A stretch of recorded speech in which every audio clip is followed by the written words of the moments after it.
Rayalaseema రంగస్థలి chairman Gundala Gopinath Reddy ఆధ్వర్యంలో మధుర గాయకులు శ్రీ ఘంటసాల విగ్రహానికి పుష్పాంజలి ఘటించారు. ఘంటసాలపైన వారి పాటలపైన మిక్కిలి మక్కువ గల రాయలసీమ రంగస్థలి చైర్మన్ గుండాల గోపీనాథ్ రెడ్డి ప్రతి నెల 1వ తారీఖున తిరుపతిలోని ఘంటసాల వెంకటేశ్వరరావు విగ్రహానికి పూలమాలలు సమర్పించి వారి పట్ల తమకు గల అభిమానాన్ని చాటుకుంటున్నారు. ఈ నేపథ్యంలో ఇవాళ ఉదయం ఘంటసాల విగ్రహాన్ని మొదట మంచినీటితో శుభ్రం చేసి అనంతరం పుష్పాలతో అలంకరించారు.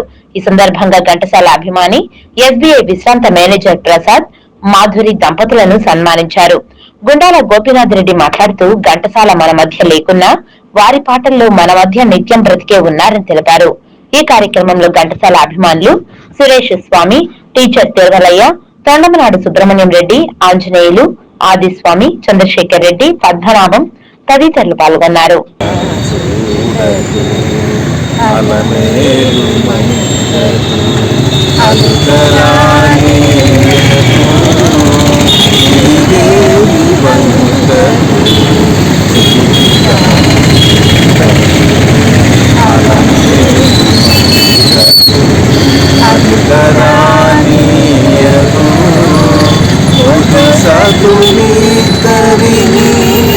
ఇరువైపులా చేసి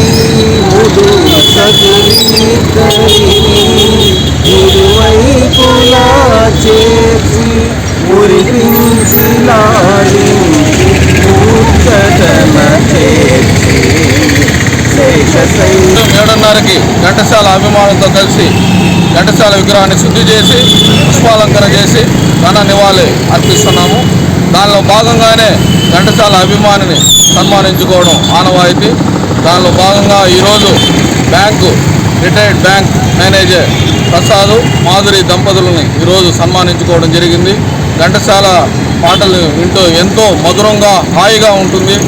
ఘంటసాల గారు మన మధ్య లేకపోయినా ఆయన పాటల్లో మనలో ఎప్పుడూ చిరంజీవిగానే ఉంటారు. ప్రతి నెల అభిమానులు చేయడం